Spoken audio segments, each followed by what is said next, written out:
ವಿಶ್ವಾನ್ news Kannada ಚಾನೆಲ್ಗೆ ಸ್ವಾಗತ.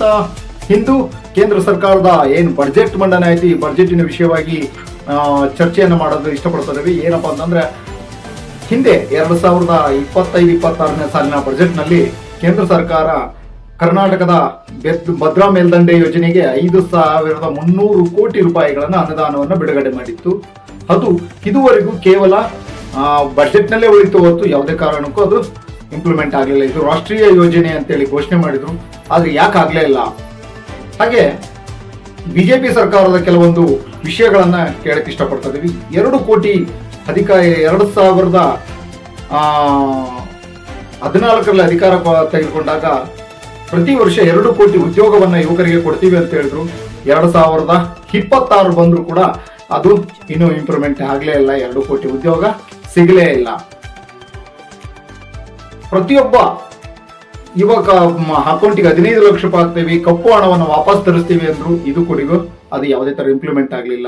ಎಲ್ಲಾ ಕಚ್ಚಾ ತೈಲ ಬೆಲೆಗಳನ್ನ ಹಗ್ಗದ ರೂಪದಲ್ಲಿ ಕೊಡಿಸ್ತೀವಿ ಅಂದ್ರು. ಎಲ್ಲಾ ಕಚ್ಚಾ ತೈಲ ಬೆಲೆಗಳು ಅವು ಗಗನಕ್ಕೇರಿದ್ವು. ಬಂಗಾರದ ಬೆಲೆಯನ್ನು 15,000 ಕೇಳಿಸ್ತೀವಿ ಅಂದ್ರು. ಅದು 1,38,000ದಿಂದ 50,000ವರೆಗೂ 1,50,000ವರೆಗೂ ಬಂಗಾರ ರೇಟ್ ಇತ್ತು. ಅಂದ ಮೇಲೆ ಯಾವುದು ಇದಾಗಿದೆ? 1947ರಿಂದ 2014ರವರೆಗೂ ಪ್ರಧಾನಿಗಳಿದ್ದಂಥವರು ಎಲ್ಲರೂ ಹೋದಂತ ಎಲ್ಲ ಪ್ರಧಾನಿಗಳು ಸೇರಿ ನಮ್ಮ ದೇಶದ ಮೇಲೆ ಹೊರಿಸಿದಂಥ ಸಾಲ 54 ಲಕ್ಷ ಕೋಟಿ. ಆದರೆ ನಮ್ಮ ಪ್ರಧಾನಿಗಳಾಗಿರ್ತಕ್ಕಂಥ ಶ್ರೀಯುತ ನರೇಂದ್ರ ಮೋದಿ ಅವರು ಅಧಿಕಾರ ವಹಿಸಿಕೊಂಡ ಮೇಲೆ ನಮ್ಮ ದೇಶದ ಈಗಿನ ಸಾಲ 2,200 ಲಕ್ಷಕ್ಕೂ ಅಧಿಕವಾದ ಸಾಲವನ್ನ ಇದರಲ್ಲಿ ತೋರಿಸಿದ್ರು. ಆದರೆ ಬಜೆಟ್ ಮಂಡನೆ ಮಾಡಿದಾಗ ಯುವಕರ ಉದ್ಯೋಗಕ್ಕಾಗಲಿ ಅಥವಾ ಕಚ್ಚಾ ತೈಲದ ಬೆಲೆ ಇಳಿಕೆಗಾಗಲಿ ಅಥವಾ ಯಾವುದೇ ತರಹದ ಕರ್ನಾಟಕದ ಭದ್ರಾ ಮೇಲ್ದಂಡೆ ಇರಬಹುದು, ಮೇಕೆದಾಟು ಇರಬಹುದು, ಯಾವುದೇ ತರಹದ ಈ ಯೋಜನೆಗಳನ್ನು ಕೂಡ ಘೋಷಣೆ ಮಾಡಿಲ್ಲ. ಕರ್ನಾಟಕಕ್ಕೆ ತುಂಬಾ ಅನ್ಯಾಯ ಆಗ್ತಾ ಇದೆ ಅನ್ನೋದನ್ನ ಇಲ್ಲಿ ನೀವು ತಿಳ್ಕೊಳ್ಬೇಕಾಗಿದೆ. ಕೇಂದ್ರ ಸರ್ಕಾರ ಕೊಟ್ಟಂತ ಒಂದು ಆಶ್ವಾಸನೆಯನ್ನು ಕೂಡ ಈಡೇರಿಸಿಲ್ಲ. ಹಾಗಾದ್ಮೇಲೆ ನಾವು ಕರ್ನಾಟಕದಲ್ಲಿ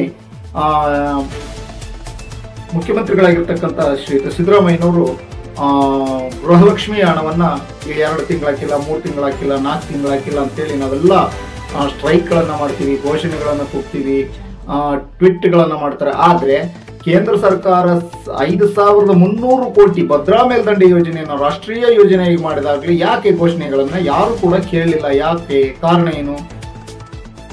2 ಕೋಟಿ ಉದ್ಯೋಗ ಕೊಡ್ತೀವಿ ಅಂದ್ರು ಯುವಕರಿಗೆ, ಯಾಕೆ ಕೊಡ್ಲಿಲ್ಲ? ಯಾಕೆ ಮೌನವಾಗಿದ್ದಾರೆ?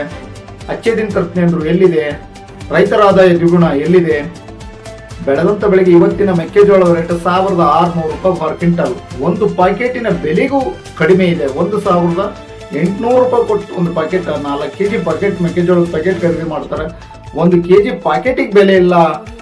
ರೈತರು ಬೆಳೆದಂತ ಬೆಲೆ 1,600 1,700 ರೂಪಾಯಿ. 1 ಕ್ವಿಂಟಲ್ ತಗೊಂತಾರೆ. 4 kg ನಾವು ಪ್ಯಾಕೆಟ್ ತನಕ 1,600ರಿಂದ 1,800 ರೂಪಾಯಿ ಕೊಡ್ಬೇಕು. ಅಂದ್ರೆ ಎಲ್ಲಿದೆ ಅಚ್ಚೆ ದಿನ್ನು? ಎಲ್ಲಿದೆ ರೈತರ ಆದಾಯ ದ್ವಿಗುಣ?